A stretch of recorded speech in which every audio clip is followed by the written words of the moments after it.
നമസ്കാരം everyone, welcome back to my channel. കുറെ parents പറയുന്നത് കേൾക്കാം, ഡോക്ടറെ എന്റെ കുട്ടിക്ക് കോൾഡ് വന്ന് അത് മാറിക്കഴിഞ്ഞു കഴിഞ്ഞാൽ മറ്റൊരു കോൾഡ്, അതും മാറിക്കഴിഞ്ഞു കഴിഞ്ഞാൽ മറ്റൊരു കോൾഡ്. ഈ കോൾഡിന്റെ കൂടെ തന്നെ ചെസ്റ്റ് കൺജഷൻ, അതായത് നെഞ്ചിലൊരു കുറുകുറുപ്പ് പോലെ, പിന്നെ രാത്രിയില് ബ്രീത്തിങ് ഡിഫിക്കൽറ്റി. ഇതൊക്കെ നോർമൽ ആണോ, അതോ അലർജി ആണോ, അതോ ഇമ്മ്യൂണിറ്റി കുറവായതുകൊണ്ടാണോ, പിന്നെ സ്കൂളിൽ പോകുന്നത് കൊണ്ടാണോ, ഇങ്ങനെ കുറെ കാര്യങ്ങൾ. സോ ഇന്നത്തെ വീഡിയോയില് നമ്മൾ കുട്ടികളിൽ എന്തുകൊണ്ട് റിപ്പീറ്റഡ് കോൾഡ് അല്ലെങ്കിൽ ഇൻഫെക്ഷൻ വരുന്നു, നമ്മൾ ശ്രദ്ധിക്കേണ്ട ചില റെഡ് ഫ്ലാഗ്സ്, പിന്നെ എങ്ങനെ നമുക്കിത് വീട്ടിൽ വെച്ച് തന്നെ നമുക്ക് ശ്രദ്ധിക്കാം, ചില ഹോം കെയർ ടിപ്സും ഇന്ന് നമുക്ക് സംസാരിക്കാം. ഈ ഇടയ്ക്കിടയ്ക്ക് കോൾഡ് ഉണ്ടാവുന്നതിന്റെ most common reason immune system mature ആവുന്നതാണ്. കുട്ടികളിൽ ഇമ്മ്യൂണിറ്റി യൂഷ്വലി ഡെവലപ്പ് ആവുന്നത് 0 to 6 ഇയേഴ്സ് ആണ്. അതായത് ജനന സമയം തൊട്ട്, ദാറ്റ് മീൻസ് ജനിച്ച സമയം തൊട്ട് 6 വയസ്സ് വരെ, ഈ ഒരു ടൈം പീരീഡിലാണ് കുട്ടികളിൽ ഇമ്മ്യൂണിറ്റി ഡെവലപ്പ് ആവുന്നത്. അതുകൊണ്ട് തന്നെ വർഷത്തിൽ 8 മുതൽ 10 തവണ കോൾഡ് വരുന്നത് നോർമൽ ആണ്, എസ്പെഷ്യലി സ്കൂൾ അല്ലെങ്കിൽ ഡേ കെയറിൽ പോകുന്ന കുട്ടികളിൽ. ഇതിലും കൂടുതലാവുകയാണെങ്കിൽ നമ്മൾ ശ്രദ്ധിക്കണം. ഇനി ചില കാരണങ്ങൾ എന്ന് പറഞ്ഞാൽ, ആദ്യത്തേത് വൈറൽ ഇൻഫെക്ഷൻ. കുട്ടികളിൽ 80% കോൾഡും വൈറൽ ആണ്. അതുകൊണ്ട് തന്നെ നമ്മൾ ആന്റിബയോട്ടിക് കൊടുത്തിട്ട് കാര്യമില്ല. ഇത് യൂഷ്വലി ഡേ കെയർ അല്ലെങ്കിൽ സ്കൂളിൽ പോകുന്ന കുട്ടികളിൽ അവർക്ക് ക്ലോസ് കോണ്ടാക്ട് വരികയാണ്. അവരുടെ ആ ഒരു എൻവിറോൺമെന്റിലും ഒരുപാട് വൈറസ് ഉണ്ട്, നമ്മുടെ ഈ എൻവിറോൺമെന്റിൽ തന്നെ ഒരുപാട് വൈറസ് ഉണ്ട്. അപ്പൊ ഈ കുട്ടികളിൽ ആ ഒരു കോണ്ടാക്ട് വരികയാണ്. കാരണം അവർ ടോയ്സ് ഷെയർ ചെയ്യും, അതിലൂടെയൊക്കെ ഈ വൈറസ് ഈസി ആയിട്ട് കുട്ടികളിൽ സ്പ്രെഡ് ആവുകയാണ് ചെയ്യുന്നത്. ആൻഡ് ഈ കോൾഡ് സ്റ്റാർട്ട് ചെയ്യുന്നത് ആദ്യം ഒരു ത്രോട്ട് ഇറിറ്റേഷൻ, ഒരു തൊണ്ടയിൽ ഒരു കരകരപ്പ് പോലെ, പിന്നെ അത് സ്നീസിങ്, തുമ്മല്, പിന്നെ ഫീവർ, പിന്നെയാണ് പനി. അത് കഴിഞ്ഞിട്ടാണ് കോഫ് വരിക. ഈ ഒരു ഡ്യൂറേഷൻ ഒരു 7 to 14 ഡേയ്സ് ഒക്കെ ആയിരിക്കും, അത് വിച്ച് ഇസ് നോർമൽ ആണ്. പിന്നെ ഈ കോഫ്, ചുമ ഒരു 3 ആഴ്ചയൊക്കെ വരെ നിൽക്കുന്നത് നോർമൽ തന്നെയാണ്. കാരണം അത് പോസ്റ്റ് വൈറൽ ആണ്. കുട്ടികളുടെ ശരീരത്തിലുള്ള ആ വൈറസ് നീക്കം ചെയ്യാൻ കുറച്ച് സമയം എന്തായാലും എടുക്കും. ആ ഒരു ടൈം പീരീഡ് ആണ് ഈ 3 ആഴ്ച. കാരണം എന്തെങ്കിലും ഒരു ഇൻഫെക്ഷൻ വന്നു കഴിഞ്ഞാൽ അത് കംപ്ലീറ്റ് ഭേദമാവാൻ എന്തായാലും ടൈം എടുക്കും.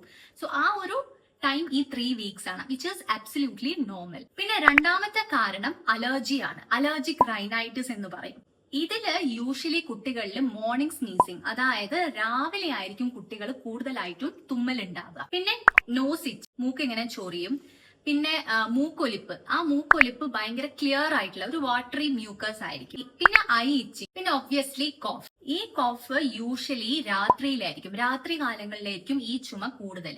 സോ ഇടയ്ക്കിടയ്ക്ക് വരുന്ന കോൾഡ് അത് അലർജി ആവാനുള്ള സാധ്യത വളരെ കൂടുതലാണ്. എപ്പോഴൊക്കെ ഈ കുട്ടി രാവിലെയാണ് കൂടുതൽ സമയം തുമ്മുന്നത്, which is a classic sign of allergy. And ഇത് പരിഹരിക്കാൻ നമ്മൾ എന്താ ചെയ്യേണ്ടത്, കുട്ടികളിലെ ഈ ഒരു എക്സ്പോഷർ, ദാറ്റ് മീൻസ് ഡസ്റ്റ് അല്ലെങ്കിൽ സ്മോക്ക്, പുക, പൊടി, പിന്നെ യൂഷ്വലി കുട്ടികൾ AC-യിലൊക്കെ ആയിരിക്കും കിടന്നുറങ്ങുന്നത്. അപ്പം ആ AC-യിലും ഡസ്റ്റ് ഉണ്ടാവാൻ സാധ്യതയുണ്ട്. അപ്പം AC-യും എപ്പോഴും ക്ലീൻ ആയിട്ട് വെക്കുക. കുട്ടികൾ ഉറങ്ങുന്ന ആ ഒരു റൂം, ആ ഒരു സ്പേസ് എപ്പോഴും ക്ലീൻ ആയിട്ട് വെക്കുക.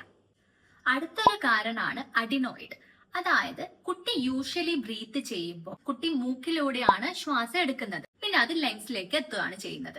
ഇതാണ് അഡിനോയിഡ്. ആൻഡ് ചില കുട്ടികളിൽ എന്ത് സംഭവിക്കും, ഈ അഡിനോയിഡ് ഗ്രന്ഥി വികസിക്കും. ഈ അഡിനോയിഡ് ഗ്രന്ഥി വികസിച്ച് കഴിഞ്ഞു കഴിഞ്ഞാൽ അപ്പൊ കുട്ടി ബ്രീത്ത് ചെയ്യുമ്പോൾ കുട്ടിക്ക് പ്രോപ്പർ ആയിട്ട് ബ്രീത്ത് ചെയ്യാൻ പറ്റത്തില്ല. കാരണം ഇതിങ്ങോട്ടേക്ക് പോകുന്നില്ല, ഇതിന്റെ ഈ നാളം അടങ്ങിയിരിക്കുകയാണ് ചെയ്യുന്നത്. അപ്പം കുട്ടി എന്ത് ചെയ്യും, മൂക്കിന് പകരം കുട്ടി വായിലൂടെയാണ് ശ്വസിക്കുന്നത്. അതാണ് ഒന്നാമത്തെ സൈൻ. ഈ അഡിനോയിഡ് എൻലാർജ്മെന്റ് ഉള്ള കുട്ടികളിൽ മൗത്ത് ബ്രീത്തിങ് ആയിരിക്കും കാണുക. പിന്നെ രണ്ടാമത് സ്നോറിങ്, കുട്ടി കൂർക്കം വലിക്കും. ആൻഡ് കുട്ടിക്ക് ഇടയ്ക്കിടയ്ക്ക് റിപ്പീറ്റ് ആയിട്ട് ഇൻഫെക്ഷൻ വരാനുള്ള സാധ്യതയുണ്ട്. പിന്നെ കുട്ടി സംസാരിക്കുമ്പോൾ നേസൽ വോയിസ് ആയിരിക്കും, ലൈക്ക് മൂക്ക് കൊണ്ട് സംസാരിക്കുന്ന പോലെ ആയിരിക്കും ഉണ്ടാവുക. ആൻഡ് ഇങ്ങനെയായിരിക്കും യൂഷ്വലി അഡിനോയിഡ് എൻലാർജ്മെന്റ് ഉള്ള കുട്ടിയുടെ ഫേഷ്യൽ എക്സ്പ്രഷൻ അല്ലെങ്കിൽ ഫേഷ്യസ്. നാലാമത്തെ കാരണമാണ് ആസ്ത്മ അല്ലെങ്കിൽ വീസിംഗ് ടെൻഡൻസി, കുട്ടികളിൽ വലിവ് ഉണ്ടാവുന്നത്. ഈ കണ്ടീഷനിലുള്ള കുട്ടികളിൽ കൂടുതലായിട്ടും രാത്രി സമയമായിരിക്കും ചുമ ഉണ്ടാവുക. അല്ലെങ്കിൽ കുട്ടി കളിച്ച് കഴിഞ്ഞതിന് ശേഷം ചുമയ്ക്കുക, അല്ലെങ്കിൽ എന്തെങ്കിലും തണുത്ത കാറ്റോ അല്ലെങ്കിൽ തണുത്ത സമയത്ത് അല്ലെങ്കിൽ വിന്റർ സീസണിലായിരിക്കും ഈ കോൾഡ് അല്ലെങ്കിൽ കോഫ് കൂടുതലായിട്ട് ഉണ്ടാവുന്നത്. ആൻഡ് കുട്ടികൾ ബ്രീത്ത് ചെയ്യുമ്പോൾ ഭയങ്കര ഒരു നോയ്സി ബ്രീത്തിങ്, ഒരു വീസിങ്ങും ഒരു മൂളലും അങ്ങനത്തെ ഒക്കെ ഉള്ള ഒരു ബ്രീത്തിങ് ആയിരിക്കും. ആൻഡ് ഇങ്ങനെയുള്ള കുട്ടികളിൽ ഫാമിലി ഹിസ്റ്ററി ഉണ്ടാവും. അല്ലെങ്കിൽ അച്ഛനോ അമ്മയ്ക്കോ ഫാമിലിയിൽ കുടുംബത്തിൽ ആർക്കെങ്കിലും ആസ്മ അല്ലെങ്കിൽ അലർജി ഉണ്ടെങ്കിൽ കുട്ടികൾക്കും വരാം. അപ്പൊ ഈ ചുമ റിപ്പീറ്റഡ് ആയിട്ട് വരുമ്പോൾ, എസ്പെഷ്യലി നൈറ്റ് ടൈമിലാണ് കുട്ടികളിൽ ഈ ചുമ കാണപ്പെടുന്നതെങ്കിൽ അത് ആസ്മയാവാനുള്ള ടെൻഡൻസി കൂടുതലാണ്. ആൻഡ് ഇതില് കോൾഡ് വന്നു കഴിഞ്ഞാൽ പിന്നെ ചെസ്റ്റിലോട്ടേക്കും ആ ഒരു ഇൻഫെക്ഷൻ പടരാനുള്ള സാധ്യത കൂടുതലാണ്. പിന്നെ അഞ്ചാമത്തെ കാരണം എന്ന് പറഞ്ഞു കഴിഞ്ഞാൽ ലോ ഇമ്മ്യൂണിറ്റി അല്ലെങ്കിൽ വൈറ്റമിൻ ഡെഫിഷ്യൻസി ആണ്. അതിൽ ഏറ്റവും കൂടുതൽ vitamin D deficiency, iron deficiency, poor diet and poor sleep. അപ്പൊ ഇതേപോലെ റിപ്പീറ്റഡ് ആയിട്ടുള്ള ഇൻഫെക്ഷൻ വന്നു കഴിഞ്ഞു കഴിഞ്ഞാൽ കുട്ടികളിൽ വൈറ്റമിൻ ഡി അയൺ ടെസ്റ്റ് ഒക്കെ ചെയ്യുന്നത് ഹെൽപ്ഫുൾ ആയിരിക്കും. ഇനി നമ്മൾ ശ്രദ്ധിക്കേണ്ട കുറച്ച് കാര്യങ്ങളുണ്ട്. The red flags.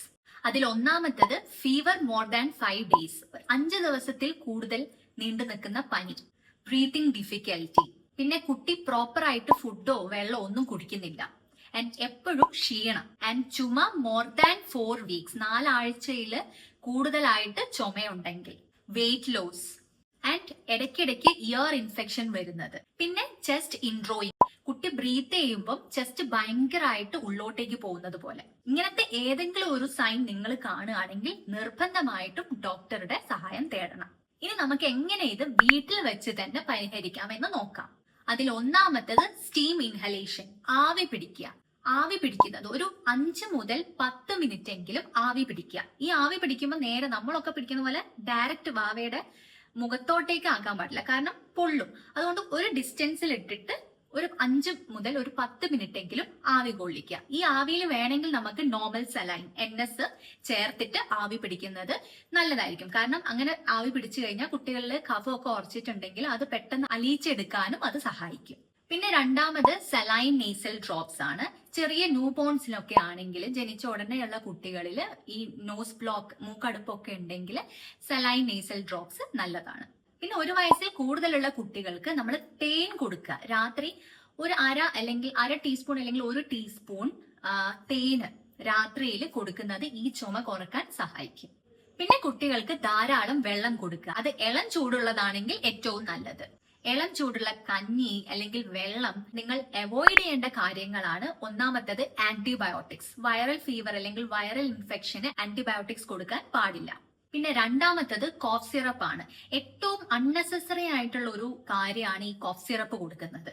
കാരണം കുട്ടികളിൽ ഈ കോഫ് വരുന്നത് എന്തുകൊണ്ടാണ്? അതൊരു റിഫ്ലെക്സ് ആണ് ആക്ച്വലി. കുട്ടികൾക്ക് എന്തെങ്കിലും ഒരു ഇൻഫെക്ഷൻ അല്ലെങ്കിൽ ചെസ്റ്റിൽ കഫം കെട്ടിക്കഴിഞ്ഞു കഴിഞ്ഞാൽ അത് പുറത്തോട്ടേക്ക് പോകണം. അപ്പൊ ആ പുറത്തോട്ടേക്ക് പോകുന്ന ഒരു റിഫ്ലെക്സ് ആണ് ഈ ചുമ എന്ന് പറയുന്നത്. അപ്പൊ ഈ ചുമയെ നമ്മൾ സപ്രസ് ചെയ്ത് കഴിഞ്ഞു കഴിഞ്ഞാല് എന്താ സംഭവിക്കുന്നത്?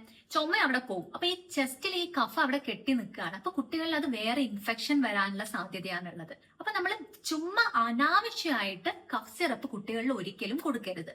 പിന്നെ മൂന്നാമത്തത് നെബുലൈസേഷൻ ആണ്. ഈ മരുന്നൊക്കെ ഇട്ടിട്ട് സാൽബ്യൂട്ടമോൾ, ബ്യൂഡിസെനോയിഡ്, ഇത് ഡോക്ടറുടെ നിർദ്ദേശപ്രകാരം മാത്രം ചെയ്യാം, അല്ലാതെ ചുമ്മാ നെബുലൈസ് ചെയ്യിപ്പിക്കരുത്. ആൻഡ് ഏറ്റവും നല്ലത് സ്റ്റീം ഇൻഹലേഷൻ തന്നെയാണ്. ഇനി നമുക്ക് എങ്ങനെ സിമ്പിൾ ആയിട്ട് ഈ ഒരു ഇൻഫെക്ഷൻ പ്രിവെന്റ് ചെയ്യാമെന്ന് നോക്കാം. അതിൽ ഒന്നാമത്തത് ഹാൻഡ് വാഷിംഗ് തന്നെയാണ്. കുട്ടികളുടെ കൈ ഒക്കെ പ്രോപ്പർ ആയിട്ട്, കളിച്ചിട്ടൊക്കെ വന്നു കഴിഞ്ഞു കഴിഞ്ഞാൽ കുട്ടിയുടെ കൈ പ്രോപ്പർ ആയിട്ട് കഴുകി കൊടുക്കുക. പിന്നെ രണ്ടാമത്തത് ക്ലീൻ സ്ലീപ്പിംഗ് സ്പേസ് ആണ്. കുട്ടി ഉറങ്ങുന്ന സ്ഥലം ക്ലീൻ ആയിട്ട് വെക്കുക. പൊടിയൊന്നും ഇല്ലാതെ AC ഡസ്റ്റോ അല്ലെങ്കിൽ ഫാനിലോ റൂമിൽ എവിടെയും പൊടിയൊന്നും ഇല്ലാതെ ക്ലീൻ സ്പേസിൽ കുട്ടിയെ ഉറക്കുക. ആൻഡ് മൂന്നാമത്തത് ഡയറ്റ് തന്നെയാണ്. കുട്ടികൾ കഴിക്കുന്ന ഡയറ്റിൽ കൂടുതലായിട്ടും വൈറ്റമിൻ C ഉൾപ്പെടുത്തുക. ഓറഞ്ച് അല്ലെങ്കിൽ പേരക്ക, പിന്നെ നെല്ലിക്ക, വെജിറ്റബിൾസ്, എഗ്സ്, ഫിഷ്, ഇതൊക്കെ ഇൻക്ലൂഡ് ചെയ്യാം.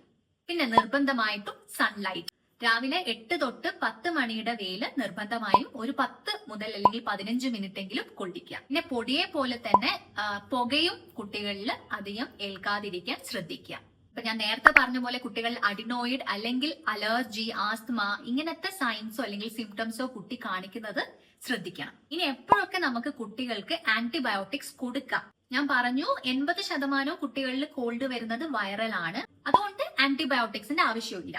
പക്ഷെ ഇയർ ഇൻഫെക്ഷൻ, ഇടയ്ക്കിടയ്ക്ക് കുട്ടികളിൽ ചെവിയിൽ ഇൻഫെക്ഷൻ വരികയാണ്, അല്ലെങ്കിൽ സൈനോസൈറ്റിസ്, ന്യൂമോണിയ, പിന്നെ ബാക്ടീരിയൽ ടോൺസിലൈറ്റിസ്, UTI, ഇതിലൊക്കെ കുട്ടികൾക്ക് നിർബന്ധമായിട്ടും ആന്റിബയോട്ടിക്സ് ആവശ്യമാണ്. And otherwise don't use it. So repeated cold അല്ലെങ്കിൽ ചെസ്റ്റ് ഇൻഫെക്ഷൻ വരുന്നത് കംപ്ലീറ്റ്ലി നോർമൽ ആണ്. അതിൽ ഞാൻ പറഞ്ഞത് 8 മുതൽ 10 തവണ എന്നാണ് പറഞ്ഞത് വർഷത്തിൽ. അപ്പൊ അതിൽ ആ ഒരു ടൈം പീരീഡിനേക്കാളും കൂടുതലായിട്ട് എല്ലാ മാസവും വരികയാണെങ്കിലാണ് നമ്മൾ ശ്രദ്ധിക്കേണ്ടത്. ഈ 10 തവണയിൽ കൂടുതലൊക്കെ വരുമ്പോൾ നമ്മൾ ശ്രദ്ധിച്ചാൽ മതി. പിന്നെ അലർജി, അഡിനോയിഡ്, വീസിങ്, ഇതിന്റെയൊക്കെ സിംറ്റംസ് ഐഡന്റിഫൈ ചെയ്യാൻ ശ്രമിക്കണം. സോ കുട്ടികളെ കറക്റ്റ് ആയിട്ട് കെയർ ചെയ്യുക. ഈ സിമ്പിൾ ഹോം റെമഡീസ് അല്ലെങ്കിൽ ഈ പ്രിവെന്റീവ് മെഷേഴ്സ് ഒക്കെ ഒന്ന് ശ്രദ്ധിച്ചാൽ തന്നെ കുട്ടികളിലെ ഈ അസുഖം പെട്ടെന്ന് റിക്കവർ ആവും. ഐ ഹോപ്പ് ഈ ഒരു വീഡിയോ നിങ്ങൾക്ക് എല്ലാവർക്കും ഹെൽപ്ഫുൾ ആയിട്ടുണ്ടെന്ന്. ആൻഡ് എന്തെങ്കിലും ക്വസ്റ്റ്യനോ ഡൗട്ടോ ഉണ്ടെങ്കിൽ നിങ്ങൾക്ക് കമന്റിൽ ചോദിക്കാവുന്നതാണ്. ഞാൻ എപ്പോഴും പറയുന്നത് പോലെ ഈ വീഡിയോ ഇഷ്ടപ്പെട്ടാൽ ലൈക്ക് ചെയ്യുക, ഷെയർ ചെയ്യുക, തീർച്ചയായും സബ്സ്ക്രൈബും ചെയ്യുക. സോ വീണ്ടും അടുത്ത വീഡിയോയിൽ കാണുന്നത് വരെ ബൈ, ടേക്ക് കെയർ.